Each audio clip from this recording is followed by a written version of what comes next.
Bà số sẽ đây từng ngọc nàyថ្ងៃនេះទាំងអស់គ្នាមកសិក្សារូបមន្តមួយតាក់ទងជាមួយនឹងនៅក្នុងកម្មវិធី Google Sheet រូបមន្តនេះគឺរូបមន្ត V stack និង H stack មិនណា stack នំទេណាគឺ V stack បាទ V stack នេះគឺមិន stack ជារបស់ញ៉ាំទេតាក់ទងមួយរូបមន្តដែលវាល្អសម្រាប់ការយកតិន័យឬក៏យើងត្រូវការតិន័យច្រើនកលឹមបញ្ចូលនៅក្នុងកលឹមតែមួយ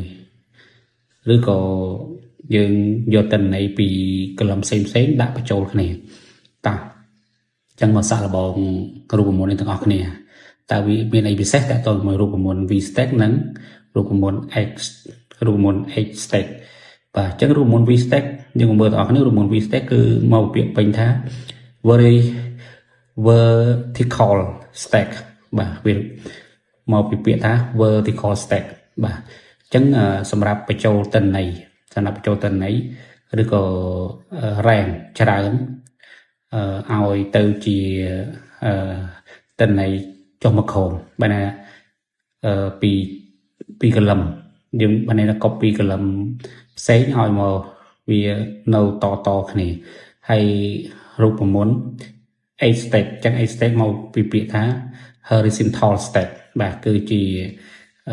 យើងយកតិន័យផ្សេងតែវាអាចបញ្ចូលតិន័យពីឆ្វេងទៅស្ដាំមួយពីលើចុះក្រោមមួយទៀតពីឆ្វេងទៅស្ដាំបាទអញ្ចឹង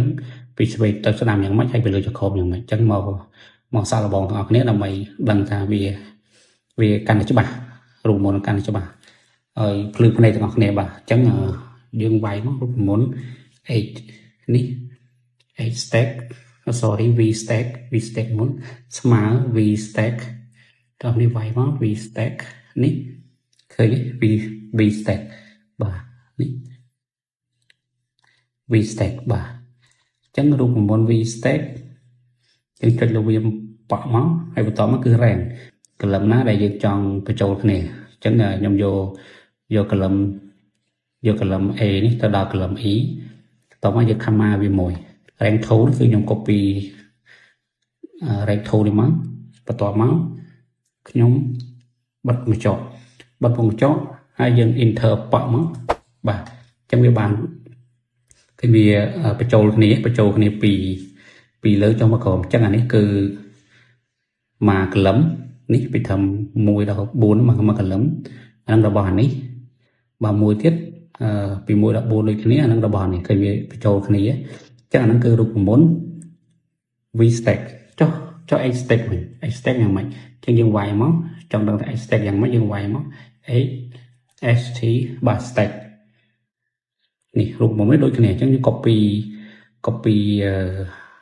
rank ហ្នឹងមកមិន copy យើង select rank ហ្នឹងមកបន្ទាប់មក comma មួយហើយ select rank ទី2បាទតមក enter ដូចគ្នា